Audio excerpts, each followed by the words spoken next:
Rudy, Rudy, Rudy. Let's give the little guy a shot.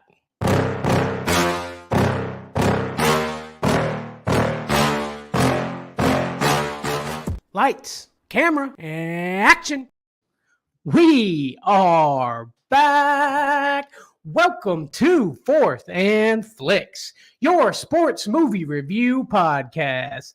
After the confetti falls and the Super Bowl trophy has been won, your fantasy football podcast morphs into your sports movie review super show. I'm Bandy. That's Trey. This is Fourth and Flix. What's happening, buddy?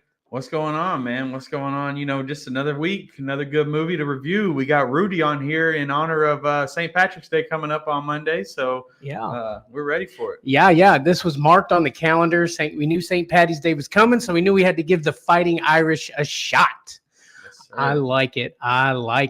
Fortnite Gaming popping, 212 popping in saying, hey, what's happening, buddy? What's happening? Up? Soothing Ear Story says, Rudy, hit him with it. I like it. But let's go ahead and jump into it, buddy. The movie obviously is Rudy, 1993. So we're going back some ways, my friend. Sure. Directed by Dave Anspaugh. The box office, $22.8 million US. Star actors in this film. We got Sean Astin, Jon Favreau, Vince Vaughn. I mean, he maybe wasn't a star, but I figured you had to throw old Vince Vaughn in there. Oh, young mofo. We'll get to him later, though. A 77% on Rotten Tomatoes. Not bad. Nominated for an Academy Award for Best Original Score. Yeah. There you go, huh? Hey, that's something, right? Yeah. Still in there. Let's get a quick synopsis of the film.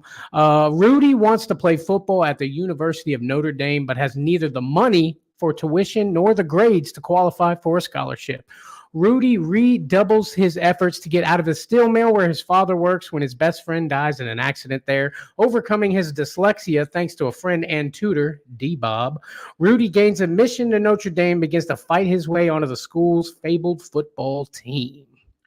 Yeah, man. And what a great movie it was, you know, honestly, you know, and what was that? Like I lost my point there, but go ahead. No, yeah, great movie. Based on a true story, actually. That's where I was going with that. That's where you were going. Yeah, it's based on a true story. And I didn't actually know that in the rewatch.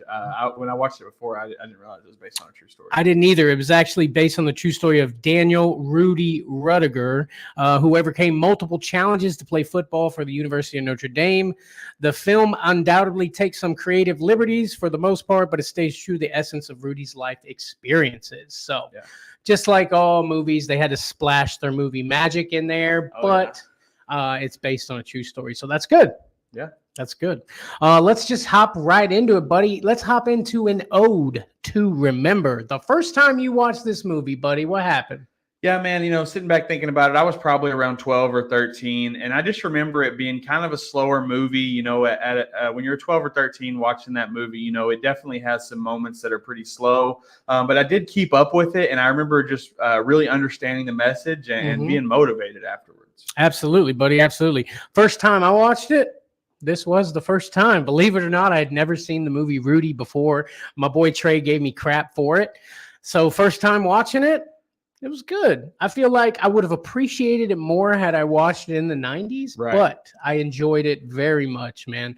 Very much. You know, I kind of enjoy a slow burn like that for the most part, at least when it comes to my TV shows. Now, my movies, I feel like I need it to get there a little quicker, but when it comes to TV shows, I really enjoy a slow burn. Yeah, man, and it does give you a slow burn, but man, is it rewarding in the end? It is, man. It's all worth it in the end, for sure.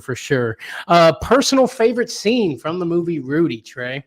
Yeah, you know, it has to be Rudy running onto the field through the tunnel, you know, and the whole crowd chanting his name. I mean, that's just so like whenever his teammate comes over and he's like, you should lead us out of the tunnel, Rudy. I mean, it just pulls right at you, you know. It's crazy how they all were rallied and just were like, even the dude that was mean to him was like, that was for you, Rudy. That was for you. Exactly. Okay, so I loved all those scenes. I feel like that was maybe too easy to hit you with one of Sure, them. sure. Don't get me wrong, but so I tried to look past that a little bit, and so my favorite scene is going to be where they're talking at the lunch table, and that blonde chick walked up to D-Bob and Rudy, and he's like talking to her, and he's like staring at her. He can't talk, He's like, right? yeah, he can. Yeah, yeah, and then it's like, good, because my friend over here really needs a date, and she's like, hey, hi. And then they ended up moving to Miami together. Yeah, they did. Yeah, he's like, this is my girl now. Yeah, I love that. I love that whole kind of almost bait and switch they did there. That was 100%, good. 100%. So we got your favorite scene. Now let's go to the most iconic scene. I feel like this might be easy. Yeah, it's very similar to my favorite scene, but it's the end of that game when when they're chanting him and he gets to get in the game, and then they all carry him out of the stadium. I mean, that whole the whole end scene, is just that whole Vince Vaughn finally realizing that Rudy is value to the team, and they they don't do the victory formation, and they get the ball because Rudy's a defensive player, gives him the opportunity to get in and get on the play, and he gets the tackle. I mean, it's just all laid out. How about Vince Vaughn looking like freaking young as crap, dude? Like when it first showed him standing outside the car, I literally had to rewind it. I'm like, that was Vince Vaughn. I rewound it, and I had to literally like walk straight up to the screen. I'm like looking. I'm like, bruh, that's him. Yeah, I was like, I think that's Vince Vaughn. And then like a couple scenes later he was in, I was like, I don't think that's Vince Vaughn. And then I was like, that's definitely Vince Vaughn. yeah, definitely Vince Vaughn. Definitely Vince Vaughn. So my most iconic scene, and like I had one before, but I had to change it. And it was when the players lay down their jersey to the coach and they're like, nah, we need Rudy to play. We need Rudy to play. Yeah, I feel like that's like ingrained in us almost. Like I've seen that scene a million times before. Right. You know, it's like Rudy can have my spot, and then he's like, "What are you talking about? We need you." And the next guy comes in, Rudy can have my spot, coach. This is for Rudy, coach. Hey, Sir Bongs a lot hitting us with a super chat, $20. Drinks on me, boys. Thank you, sir. Hey, where have you been, my guy? Good to see you, my friend. Good to see you. Love it. Love it. Thank you so much, man. We appreciate that, man. Heck yeah. Much love. Much love. Yes, sir. Sir Bongs. We were just talking about you actually not too long ago. We're like, where's Sir Bongs, man? I ain't seen him in a minute. No doubt. No doubt. That's awesome, buddy. Appreciate the love. Appreciate the love. I do want to say real quick, another scene that it's, I don't know if it's the most iconic, but it's a scene that I definitely think has an effect. And it's, because he's constantly going to the mail and getting the rejection letters. When he finally gets the letter that approves, he doesn't open it in the hallway like he always does. He takes it and kind of holds on to it, really feels the moment because it's his last opportunity to get in. He sits down on the bench, and you can just see the emotion. I mean, Sean Astin did a great acting job there. When he finally reads that he got accepted, and it's just like everything built up. He finally, I mean, that wasn't even what he wanted. That wasn't his goal. But he finally achieved the hardest part of his goal, which was getting into Notre Dame. You show right. You show right, man. That's funny because I actually have that also in there. I thought it was worth mentioning, when he opens the envelope and finally makes it in Notre Dame, dude. So I'm right there with you, buddy. Right there with you. Sir Bongsalot says it's off season, baby. That's true. Free agency been crazy, though. No doubt. No doubt. No doubt it has been, man. It's a wild world out there in the NFL. But back to Rudy, man. Let's talk about what aged the best in the movie Rudy, Trey. What has aged the best? I got a couple things here. Number one, never giving up. I think that's aged pretty good, Yeah. Gaining the respect of your peers, I think is something that, they taught in there that still holds to this day. Earning it. Yeah. Exactly. And then also with hard work and dedication, anything is possible. You're right. Anything is possible. You are right, my friend.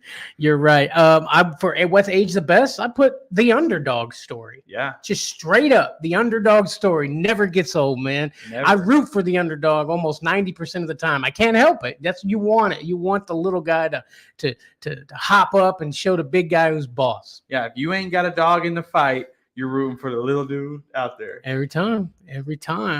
So let's get to what's aged the worst in this film, Trey. What are some things that just, kind of cringy? What do you got? So there really wasn't a whole lot in this movie. I mean, this movie was pretty well-rounded, but I will say, prestigious schools being unavailable to the lower class. I think, didn't age very well. You're 100% right. 100% right. It didn't age well, like the lower class. Yeah, exactly. But a scene that I have for the worst is the controlling dad is the boss in the living room in the beginning when he was a kid. You know what I mean? TV and like kind of like the man of the household. He runs that. He's the boss. Exactly. Hey, Sir Bombsalat says past few generations could use some Rudy mentality. That's no doubt. Absolutely they can, my friend. We need some of that heart. We need a little more heart in the NFL. You can always see those players that you can tell when they got heart. Yeah, definitely. Yes, sir. Let's go to let's see. Scene you could live without. This was tough for me. But I'm gonna let you go. A scene you could live without. Yeah, man, this was a tough one. A lot of the scenes felt really needed, but there was a specific scene that I felt like almost hurt Rudy's character a little bit, and I didn't like the way that was portrayed. And it was when he got drunk at the bar, and he spilled the beans to the girl, and they could have spilled the beans a different way. She could have found a letter from his other school or something. But the fact that he was sitting there getting slammed, and he's got the whole thing is based on this mentality of he's going to work and hard and do every little thing he can. That kind of person isn't going to be getting drunk at the bar. So I kind of felt like we could live with that. I like that. I feel like, why didn't I get that one, man? That's a really good one. That makes a lot of sense. I thought a scene I could live without was supposed to like when he was about to get on the bus and he finally made the decision he's going to go to Notre Dame, and then dad sits down on the bench with him and basically just starts just knocking him down a little more. The more I watched the film, the more that kind of made sense for the character. But I just felt like, dude, he's already been kicked so hard. You know what I mean? Yeah, man. And honestly, I could have lived without his girlfriend through the whole movie. Honestly, like it really was unnecessary for him to have. She was in their home when they were kids, and then she like picked out the White House and picket fence. And I understand, it was like that's just what everybody did there, and they had to use that to portray that story. But honestly, that whole part of her dating his brother, ending up with his brother, and all that stuff was just unnecessary. Bro, yeah, what the heck? I feel like there was something, like there's a deleted scene somewhere that we didn't see where like Rudy goes apeshit on his brother, man. Yeah, no doubt. God. Yeah, bro. Yeah. At the end of the movie where they're like, no one has been carried off the fields in Notre Dame since 1975. Yeah. After all those, where they write stuff, I was like, and his ex is still a whore. Like that should have been there. That should have went there. No doubt. Oh man, good stuff. Let's go to The Replacement, my friend. This is a good one. Last week we had the same one somehow, some way. Let's see if we can do it again. The Replacement. Which actor could have done better? Okay, so and honestly, Rudy did a great job. Sean Astin did a great job in this role. And normally we tend to lean towards just an idea of a replacement, not necessarily somebody that can do better. But honestly, I have a feeling this actor could possibly do a better job. And they possibly couldn't. It's definitely a different time, and they're they probably wouldn't have been old enough in '93 to do it. I'm getting scared. This is one of my favorite actors, and I think he would do a great job in this role, and that's Shia LaBeouf. Okay. You scared me, bro. I saw a little sweat bead come down because everything you were saying made sense for what I had. But yeah, Shia, I don't think that would have worked out age-wise, but Shia LaBeouf, dude. He's got that emotional, he's a little guy, but he always shows a lot of heart and a lot of emotion in the movies that he does. And I feel like he could have rocked that role, for sure. And I can just see like a vein in his eye popping, like, I'm gonna study art every day. You watch. I think it'd be a little more angry Rudy. Yeah. But I think he would do a good job. I do too. That's a really good one, man. Shia maybe would have had to put on some weight. So, just to get a little beefier. But that would be awesome. I would love that. Maybe they should I'm sure this is going to happen. Give it a year or two, but they'll probably redo Rudy, right? Oh yeah, it's coming. As much of a classic as it was. Okay, so The Replacement, again, like you said, this is not an actor that, he might have done better, but a lot of times, like you said, we lean towards an actor that we think just would be interesting in that role. Right. I've got a young Leonardo DiCaprio. Okay. What's eating Gilbert Grape? What's eating Rudy either? I like that. I think you would do a good job of that. Right. Think of it. Young Leo coming in there. I'm not sure if the age there is also would be right. I mean, I feel like it would. When I did do too. Titanic come out? 97. Yeah. So I mean, Yeah, he's on the cusp. He's Yeah, on the cusp. He'd yeah. have to been like he'd been out of high school for a few years, and Ken went to college like Rudy did, and he was in his senior year, so it was another 4 years or whatever. Yeah, you're right. You're right. But I think that he would have done a good job in that role, and he probably would have had the look of somebody that lived in Indiana. You know, like, Yeah. right there like that with the slick hair and all Yeah. that. Leo looks like he lives in Indiana. Yeah. Yeah. But yeah, that would be interesting to see though, right? Definitely. I like it. I like it. So let's get to your favorite actor in the movie Rudy. Who was your favorite? Yeah, man. You know, this is the first time actually since we've been doing these that my favorite actor is the main character, and it's Sean Astin as Rudy. I mean, he just definitely stuck out as my favorite. Close second, I will go ahead and throw out there Charles Dutton as Fortune, the maintenance man. Oh yeah, I liked him a lot in the way he played his role in the movie. Yeah. Especially, you know, when it come down to him, when Rudy finally quit, and he was like, you can't quit, you know, like I think he was kind of living through Rudy and even kind of being hard on him because he wanted him to succeed. Mm-hmm. You know? Yeah, no, absolutely. Yeah.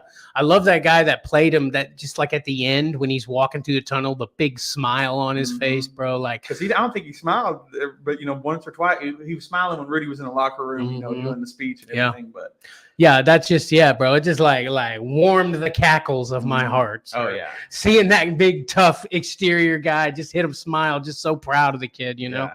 You know, you say Sean Astin was like, he was kind of annoying. Rudy, the character of Rudy was kind of annoying. There were times like when they're trying to work and like he's like doing that football play on the field and stuff, like, bro, I'm just like, oh God. It was annoying, you know. And then when he just started doing he was the voice he remembered from them doing the talk show or whatever, right? Calling the game. But I'm just like, that was just all his energy and his enthusiasm and how much he loved that team. He could not stand on that field and not think about the games that he had watched and the experiences he's been through. He had to relive it because he just cared so much for it. Yeah, you're right. I get it.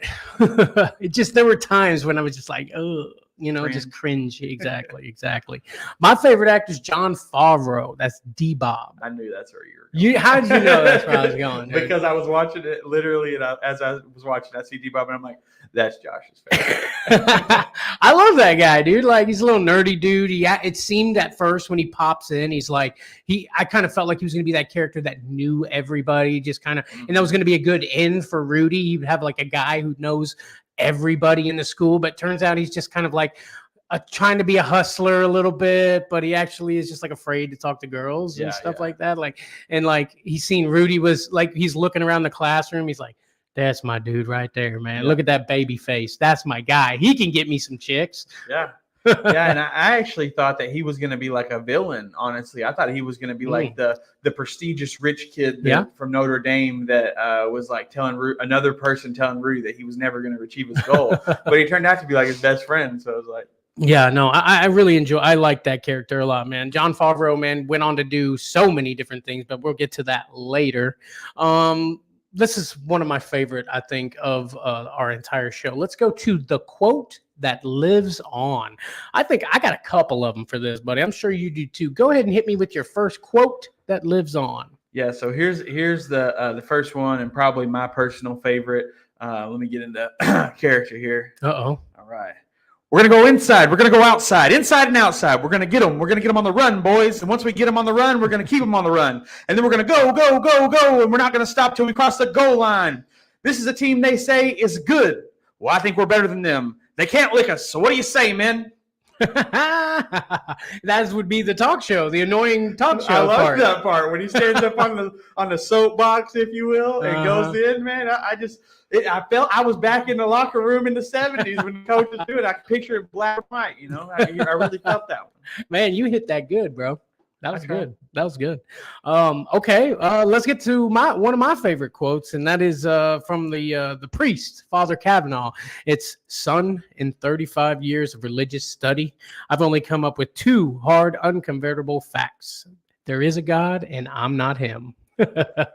I like that. Yeah, and actually, I don't know if you remember, but later on, whenever the priest is leaving the school Mhm. and he's talking about going on a missionary trip, out of the country or whatever, he's like, maybe I'll come up with a third unconvertible fact. Yeah, heck yeah, heck yeah. I didn't catch that. That's Yeah. awesome.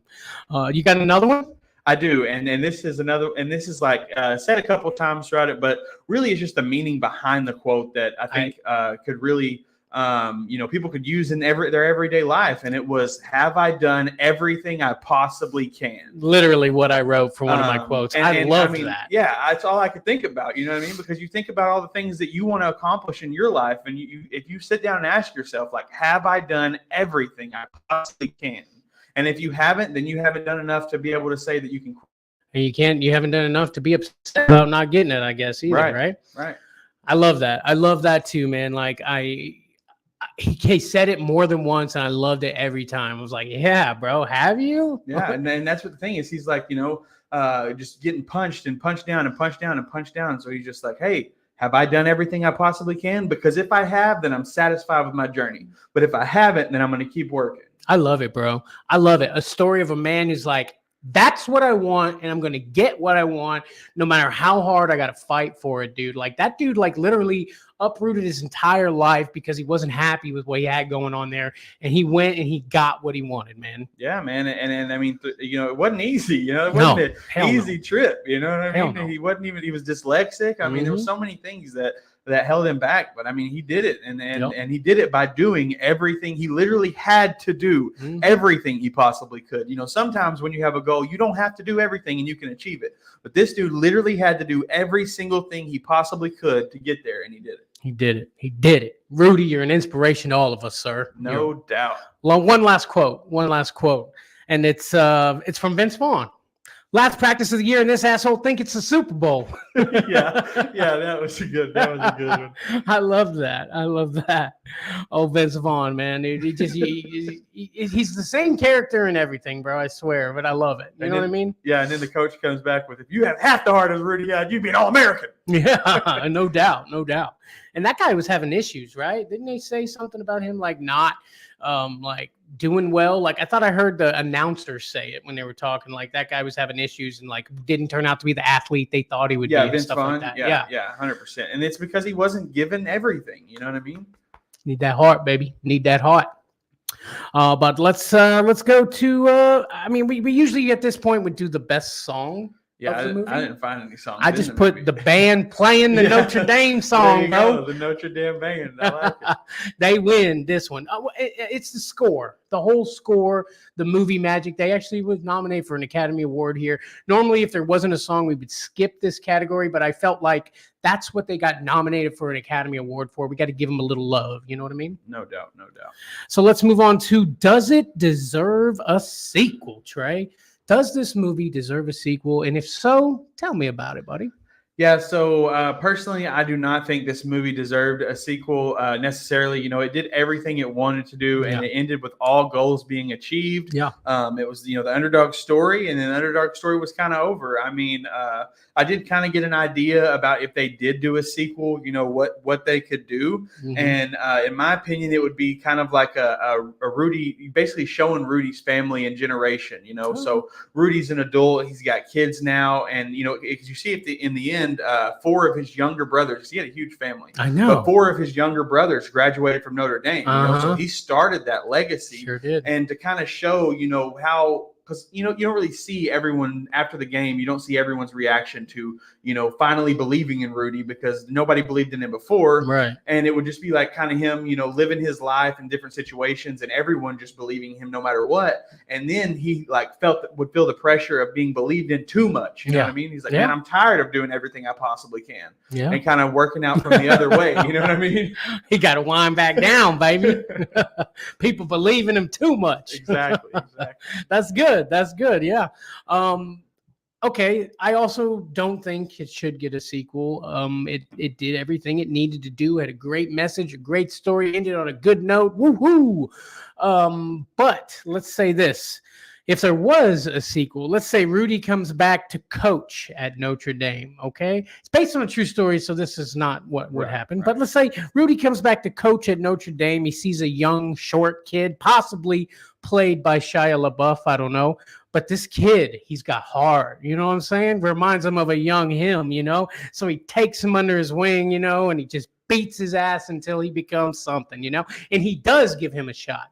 I like that, and you could almost do it kind of Karate Kid style, where he could make him. He'd be like, "What you need to do? You need to come with me." And he takes him over and he makes him work maintenance and makes him sleep in the locker room. And paint the field, paint the helmets. The same way he did it. Kind of Mr. Miyagi style. Yeah. And and then the kid ends up becoming a superstar versus just getting one play. Right. Exactly. Yeah. Exactly.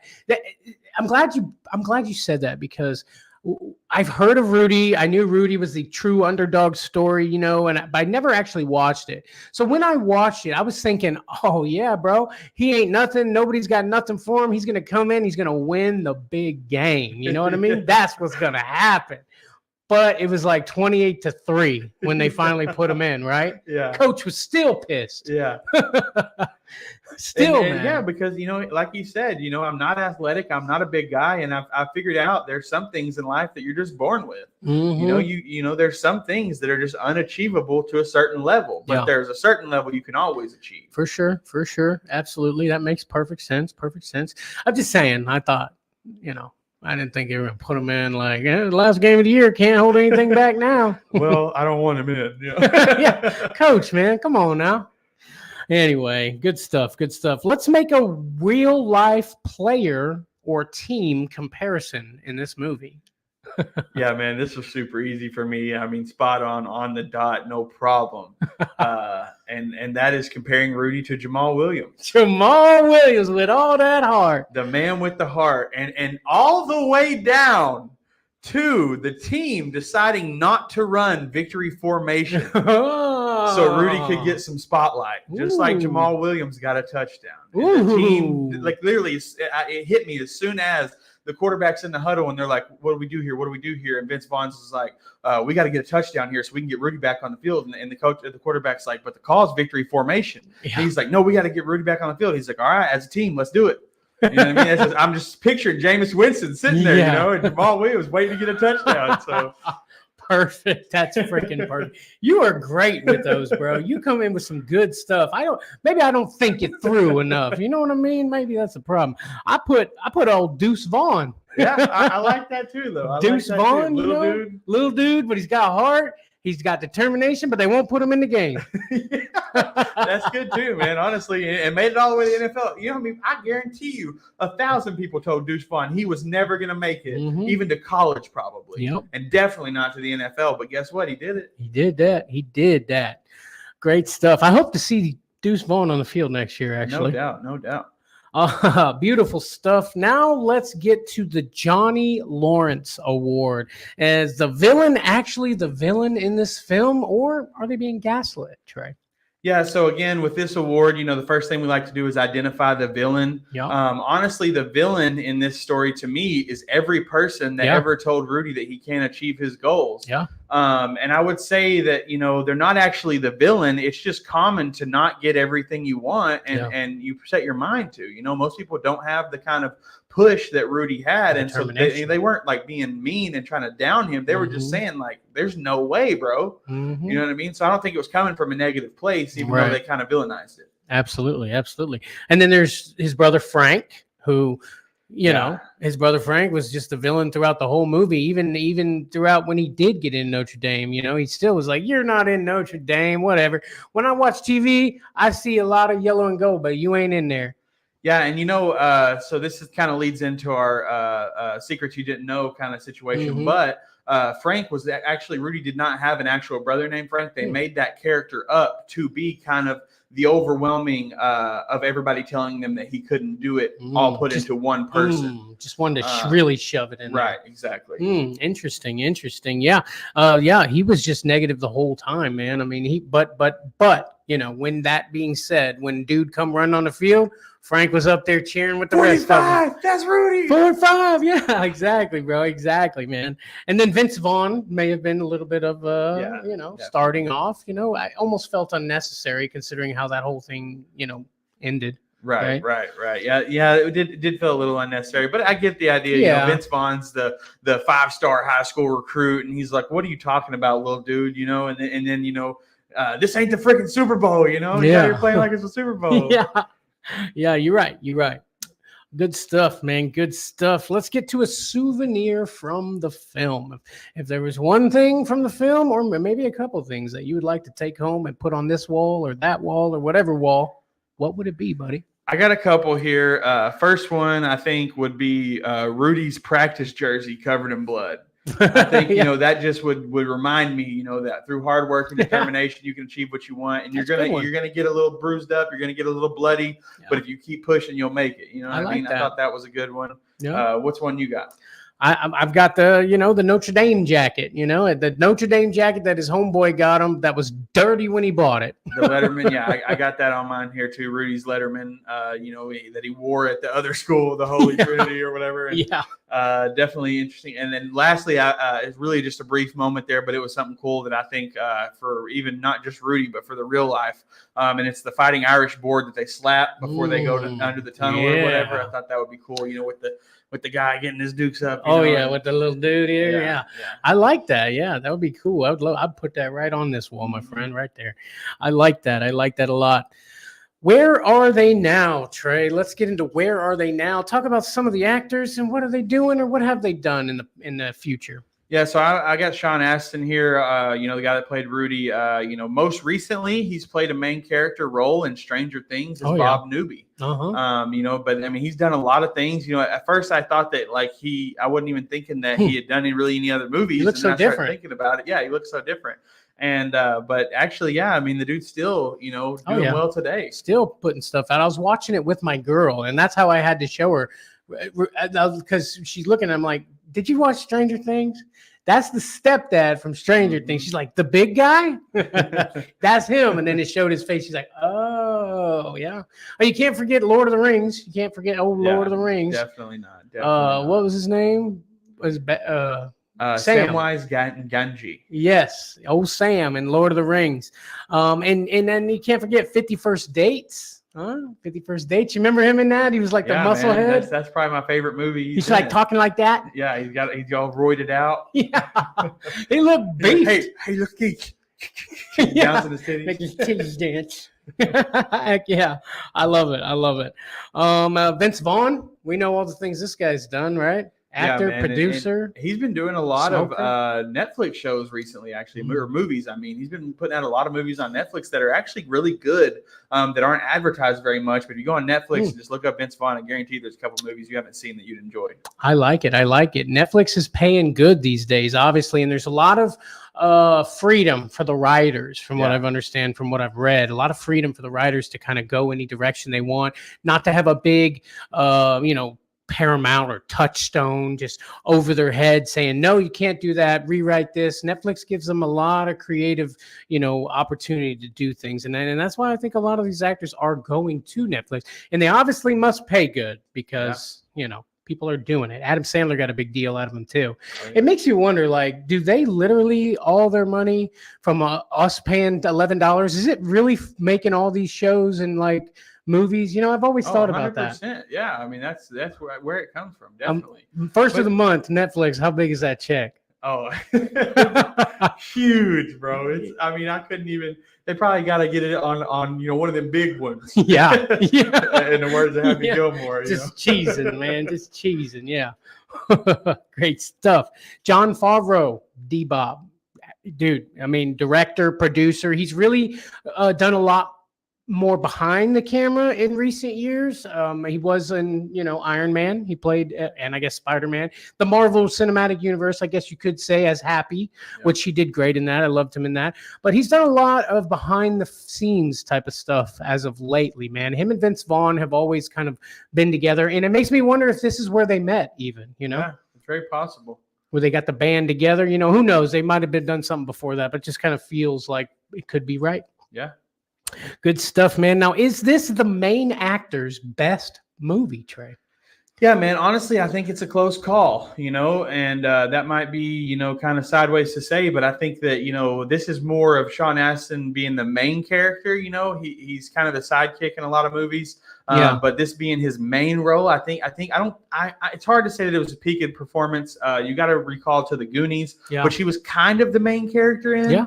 I feel like all those kids were the main characters. It was hard to pinpoint just one, but I felt like if anybody was one, he was like the Fred to the Scooby gang, Sure.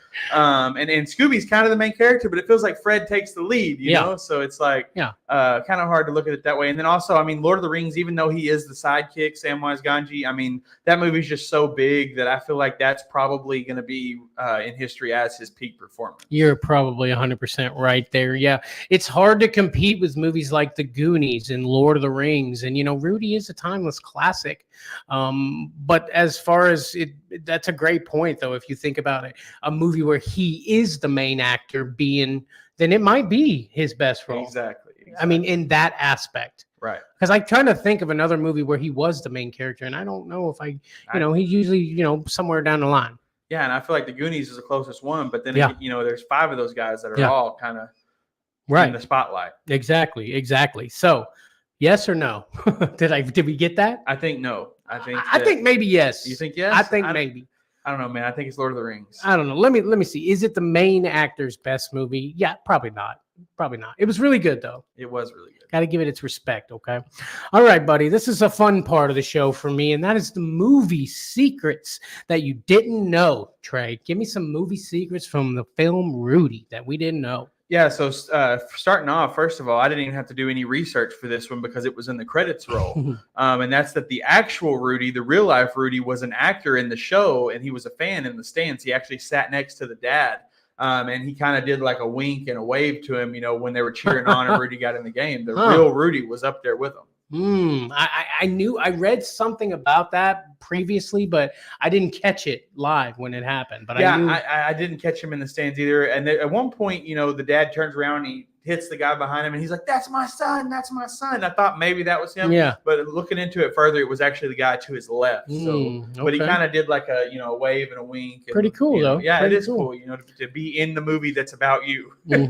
Yeah, right. And I got one also that I read. It's that he actually sold his life story in order to fund the movie being made. So wow. That's how they got the movie made, was him selling his story. So another good fact that I found is that in real life, Dan Devine, the Green Bay coach that moved over, that took over at the end and almost didn't get Rudy a shot, was very supportive of Rudy and elected to put him in the game on his own. Because Devine considered Rudy a friend. He volunteered to play as a villain in order to get the film greenlit. Wow, interesting, huh? I like that. I got another one here. It was actually shot at Notre Dame. The movie was actually filmed at the actual Notre Dame. That's a rare occasion, man. A lot of times they're on film sets and all that. This one was there in the right spot. Yeah, and actually a lot of the priests and priestesses and students and things like that were actual priests and actual students from Notre Dame that were just asked to be pulled in the background so they could have filler. I was assuming that actually, but I didn't know for sure. Let's see. What else? You got any other ones for us, buddy? Just the one that I talked about earlier, that Rudy does not have a brother named Frank in real life. The character of Frank is all the people who told Rudy he couldn't do it rolled into one person. So. Damn you, Frank. Damn you. Okay, so the success of the movie Rudy is the success of the movie and Rudy's inspiring story led to the creation of the Rudy Scholarship, awarded to students who exhibit determination and resilience. Now, it wasn't the story of Rudy, it was the movie of Rudy that actually, was the reason this scholarship was made. Yeah. That just shows you the power in film and art. Oh, 100%. And, without the story, you couldn't have the movie. So you could say in a way, but the movie really is what pulled at people to be like, oh, this Rudy was actually that man. We gotta do something about this. Exactly. Yeah, good stuff, man. A great movie. What keeps you coming back, Trey? What makes you want to keep watching Rudy? Yeah, man, it's got to be the inspiration to never give up. Absolutely. I mean, anytime, now, especially now after rewatching it, anytime I feel like I've got a goal that I can't achieve, I'm going to watch Rudy and tell myself, stop being a bitch. You know what I mean? Like, you got to get out there and work harder. Have you done everything you possibly can? WWRD. No doubt. What would Rudy do? I tell you what he'd do. He'd keep going. He'd find more routes. He'd work harder, and he would never give up. Rudy got his ass kicked, bro. Several times, bro. Yeah. He's like sitting in the tub. He's got a thing over his shoulder, a busted lip. He's just like, I'll see you next week there, bud. The medic on staff. Yeah. And then I liked whenever, like there was one moment where they were running the drills and Rudy got just plowed, and he like, they're like, all right, get back on. He's like, no, coach, I got it. And then he gets it. You know what I mean? And then the next time, he literally looked like he got knocked out, and picked up. And the coach is like, all right, Rudy, hit the bench. He's like, no, coach, I'm good to go. I'm like, bro, you just went unconscious. What do you mean? Yeah. I also like, since we're talking about that, how like number 75, he was coming, he hit him. And then the next time he kind of just went around him. Yeah. You know what I mean? And he's like grabbing him and he's like, bro, what are you doing, man? You know what I mean? He's like, you got to hit me. I'm Purdue, and I'm Purdue's defensive end. You got to hit me like you're going to hit him. And he got on his face or whatever. So then the next play he did. He did that, bro. He did that. You know what, though? Isn't it your job, Rudy, to make sure he doesn't get around you either way? Right. Right. I was thinking that when it happened. I'm like, why did they just let him go around him like that? Well, I mean, so Rudy's on defense. So if he goes around him and the quarterback is an open shot and Rudy's fast enough, then it was the better play. But if he thinks that dude's going out for a pass, then obviously he needs to stay on him. It kind of depends on how it goes. I guess I'll give you that one, buddy. I'll give you that one. Good stuff, man. Now let's get to the Flex score, man. Rate this movie, Trey.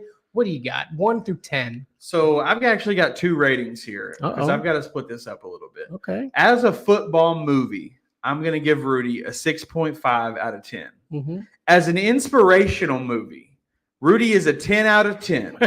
I don't know if there's another movie that makes me want to work harder and never give up more than Rudy. I mean, on an inspirational level, if I want to be inspired, Rudy is a 10 out of 10, balls to the walls. I like that. Yeah. I mean, it does a very good job of inspiring you to not be a bitch. Yeah, no, it does. I'm watching it and I'm sitting on the edge of my couch. Yeah. And I'm just like, why would I ever quit on anything? Why, I can literally do anything I set my mind to. I mean, look at this kid, 5'10", 100 pounds, and doing everything he wants because he kept working for it. Yeah. Not everything in life's just going to be given to you. A lot of stuff you're going to have to work hard. And just because you work hard and it doesn't get given to you doesn't mean you can't achieve it. You're 100% right. Anything worth doing, honestly, anything that you really, really want, you're going to have to fight for it, buddy. You're going to have to fight for it. You have to earn it. And sometimes you're going to get hit. You're going to get knocked down, but you got to keep getting up, man. Sometimes you're going to be in the tub with a busted lip and a sling on your shoulder. You just got to walk it off, baby. And you're like, man, I got class in 30 minutes. Okay, so if I'm going for my score in this movie, I'm going to hit it with a solid 7. Okay. Now I'm giving it a little extra boost because I feel like had I watched Rudy in the 90s, I would have a little more love for the film, but this is the first time I watched it. So it was a little slower for our attention spans of the 2024 age. You know what I mean? Definitely. So, there were times when I was like, come on, when's the football start? When's this going to get down, bro? It took an hour before we even seen the players on the field, Right. And that's how storytelling used to be. That's how it developed. It developed slow. And when it really hit, it hit. Now, that's why I gave it a 7 because, I feel like had I watched it then, I would have more love for it than I do. But that being said, it was a great movie and an inspiring story, and I loved it. No doubt.